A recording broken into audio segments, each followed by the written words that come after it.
Vriende, weer eens goeiemôre. Ook aan die persone wat 'n bietjie later ingekom het. Ons hoop u gaan 'n geseënde dag hê. Ek wil graag met u vandag gesels oor Jesus. En die titel van my boodskap aan u is Jesus, verlosser van die mens. Kom ons sluit die oë. Dierbare Vader, ons dankie vir die voorreg wat ons het om in die diens te wees. En ek bid, Vader, dat ek nou op die agtergrond sal verdwyn en dat die woorde wat ek spreek tot eer en verheerliking van u naam sal wees en dan ook eer bring aan Jesus. Amen. Ek wil 'n teksie aan u voorhou uit 1 Johannes 2 vers 2. Hy sê, en hy is 'n versoening vir ons sondes, nie alleen vir ons nie, maar ook vir die van die hele wêreld. Vriende, ek het 'n tydjie terug geluister na 'n kort video van Louis Giglio.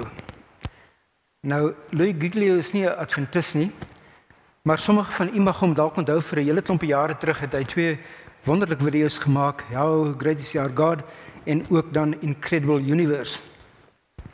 Nou, in hierdie kort video het hy 'n vraag aangehaal wat op een of ander kampus gevra was. En die vraag was, hoe kan een man deur net 'n paar ure lank te ly op 'n kruis totale versoening bring vir alle mense op aarde se sondes? Hierdie vraag was natuurlik gevra met 'n groot mate van minagting. Dit, sê Louis, klink onmoontlik. Maar wie was daardie man? Wat daarvan as daardie man Jesus was? U weet, in vandag se lewe is daar 'n beweging aan die gang wat Jesus wil stroop van sy godheid.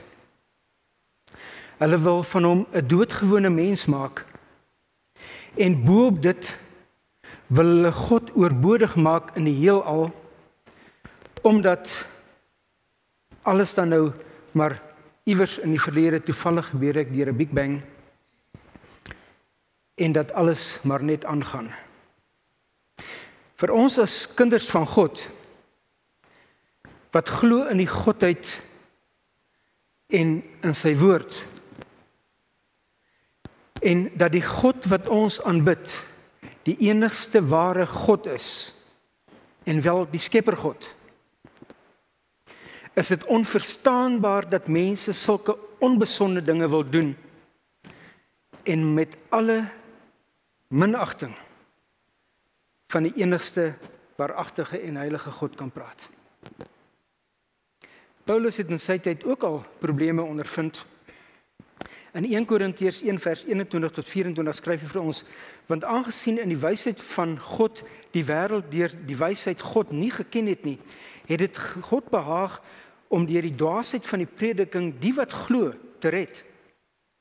Want die Jode vra 'n teken en die Grieke soek wysheid, maar ons verkondig Christus wat gekruisig is, 'n struikelblok vir die Jode en dwaasheid vir die Grieke. Maar vir die wat geroepe is, Jode sowel as Grieke, Christus, die krag van God en die wysheid van God. Of die ou wêreld dit nou wil erken of nie, Jesus het 'n impak gemaak op die mens. Eens ons kalender het melding gemaak van die voor Christus en na Christus era.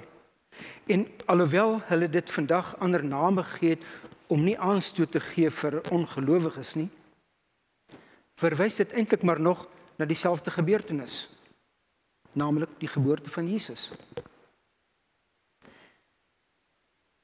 God het egter in sy woord vir sy kinders 'n kosbare belofte gegee en in Johannes 3 vers 16 lees ons daarvan en ons almal ken dit, want so lief het God die wêreld gehad dat hy sy enige gebore seun gegee het, sodat elkeen wat in hom glo nie verlore mag gaan nie, maar die ewige lewe kan hê.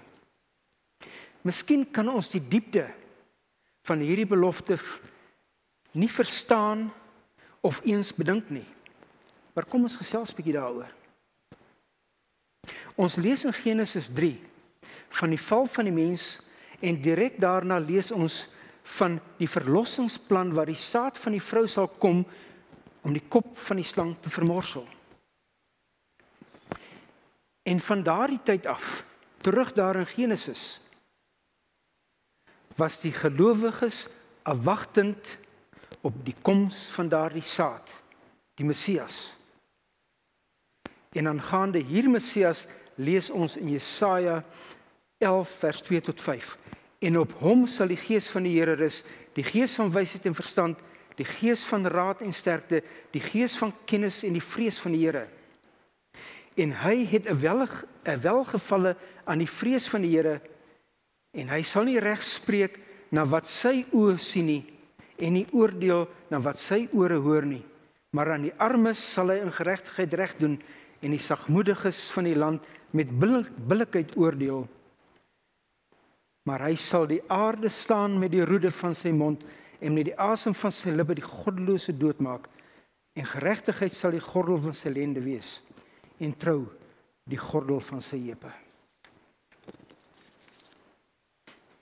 Wat 'n vreugde om te weet dat die saad van die vrou wat God sou stuur om almal wat in hom glo te red, vol van geregtigheid en genade is. En hierdie geregtigheid en genade is nie net vir die kinders van God nie. Dit is vir almal beskikbaar om met 'n keuse aangeneem of verwerp te word. En die koms van die Messias was verkondig deur die profete deur al die eeue heen, vanuit die tyd van Israel se bestaan.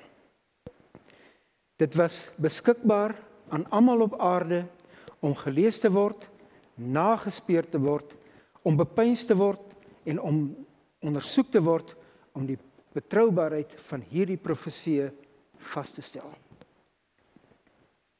U weet, in vandag se lewe met die koms van 'n baba, dan kom die moeder op 'n tyd agter dat sy verwagtend is en 'n paar maande later word die baba gebore. Met die Messias was dit egter anders. Hierdie Messias se naam sou Immanuel wees, gebore uit 'n maagd. En sy koms was verkondig sedert Genesis. En dan was die geboorte van daardie baba, die Messias, anders.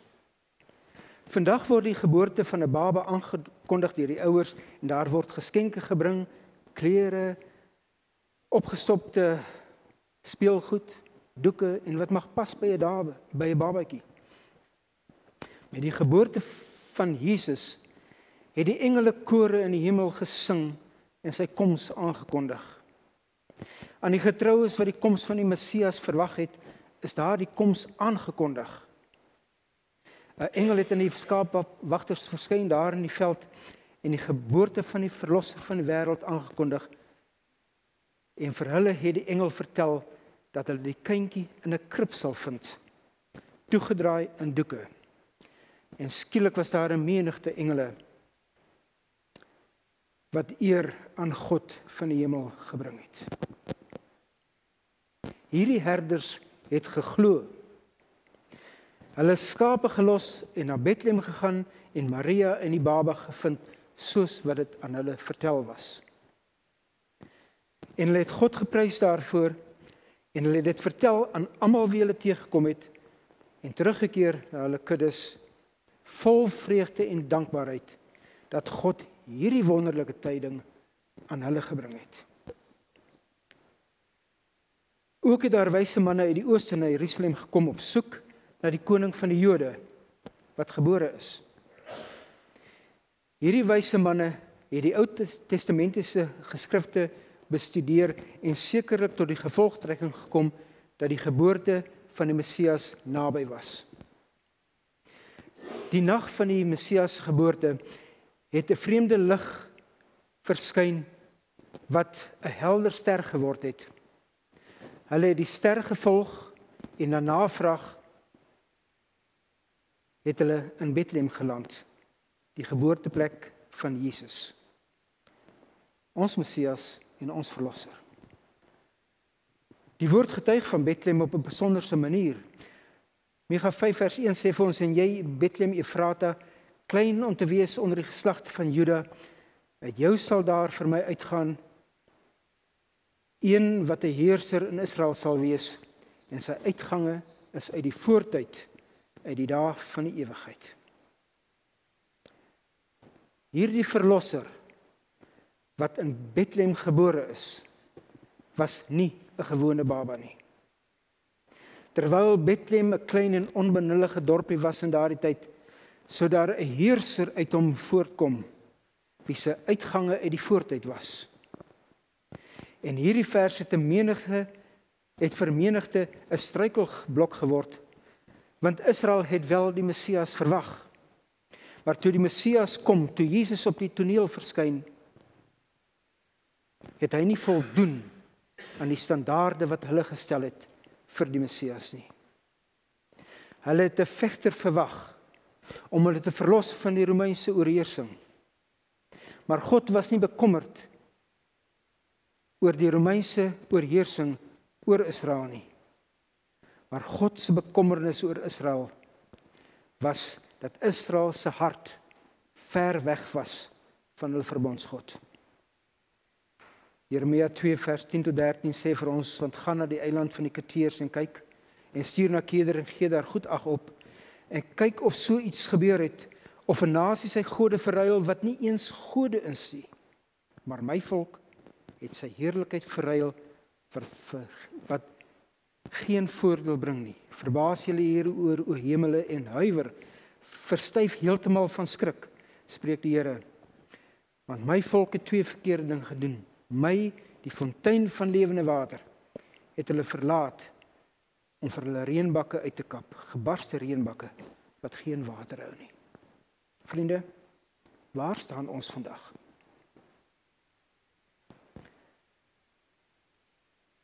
Het ons dalk ook ons God verruil vir iets wat geen voordeel vir ons bring nie? Skaar ons onsself dalk aan die kant van 'n Israel van ouds wat verseg om te luister na die profete? Ons het vandag alles in ons guns. Ons het die Ou Testament en die Nuwe Testament in een boek saamgebak. Ons kan dit so maklik bestudeer. Maar bestudeer ons dit sodat ons vir onsself die waarheid kan ken? Of luister ons maar net na wat ander vertel? God self was die God van Israel. Hulle was sy volk, hulle was sy eiendom. Maar tog getuig Johannes die volgende in Johannes 1 vers 11. Hy sê, hy het na sy eiendom gekom en sy eie mense het hom nie aangeneem nie. En die profeet Jesaja het voorspel, Jesaja 29 vers 13, en die Here het gesê, omdat hierdie volk nader kom met hulle mond en my eer met hulle lippe, terwyl hulle hart ver vir my hou, sodat hulle vrees vir my 'n aangeleerde mensgebod was. En jy weet, Jesus het dit aangehaal in Matteus 15 vers 8. Hy sê, hierdie volk nader my met hulle mond en eer my met die lippe, maar hulle hart is ver van my af. Die wyse manne het Jesus opgesoek om aan hom hulde te bring. Hulle het geskenke gebring om eer aan hom te bewys. Hulle het nie opgestopte speelgoed gebring nie, want hulle het besef dat daardie baba nie 'n gewone baba was nie. Hulle het die profeseë geken en die geskenke wat hulle gebring het, was gekies om eer aan hierdie baba uit die profeseë te bring. Het jy ooit gesien dat daarby die geboorte van 'n baba goud, wierook en mirre gebring word as geskenke? Maar hierdie baba was anders. Hierdie geskenke het vooruitgewys op sy lewe. Ekskuus tog. Die goud was 'n simbool dat hierdie baba 'n koning was. Die wierook het gesimboliseer dat hierdie baba eer en aanbidding sal ontvang. En die mirre het sy dood en begrafnis gesimboliseer. Voor hierdie baba het hulle neergebuig en hom hulde bewys. Hierdie baba was nie 'n gewone baba nie.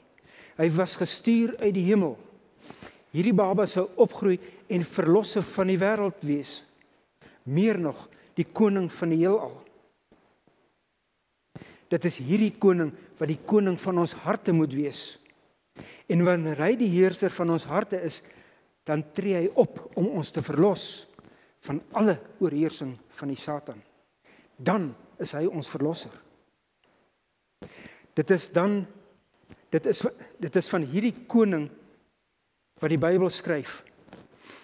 Hy is die koning van geregtigheid, die koning van die hemel, die koning van alle konings en die Here van alle here. Hy is nie gebonde aan tyd of gebied nie. Sy heerskappy is grensloos deur alle eeue van die ewigheid. Hierdie koning is onsterflik, almagtig, alomteenwoordig, immer standvastig gegrond in die waarheid. Hierdie koning is liefde. Hy haat die kwaad in alle forme en aanvaar slegs gewillige onderdanigheid. Hy is die grootste wonder van die heelal, deurdat hy self God is, maar gewillig was om 'n mens te word, sodat hy as God in mensegewaad die ellende van die mensdom kon ondervind, sodat hy met ons swakhede medelee kan hê, omdat hy in alle opsigte net soos ons versoek is, maar sonder sonde. Hierdie koning is die sleutel tot kennis en die fontein van wysheid. Sy heerskappy is nimmer eindigend, en so ook sy genade en langmoedigheid, om sy liefde nooit verander nie, en die las op sy onderdane is lig. Hy is onbeskryfbaar, onweerstaanbaar, onverstaanbaar in sy wese. Die vraag is nou, ken ons hierdie koning? Is hy die koning van ons hart? Sonder hom kan ons nie lewe nie. Hy is die onderhouer van alles wat lewe. Die asem van elkeen van ons se neuse. Ken ons hom? Sy naam is Jesus. Verlosser van die mens en koning van die heelal. Amen. Kom ons bid.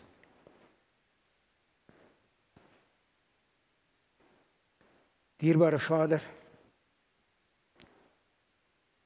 ons het nie werklik die woorde om die nodige eer en dankbewys aan Jesus en aan U te kan bring nie. Maar in ons nederigheid, Here, aanvaar ons dank as ons sê, dankie vir Jesus. Want sonder hom was ons verlowe. Vader, rig ons oë asseblief op die hemel na Jesus, want vandaar is ons verlossing. Ons bid dit uit genade. Amen.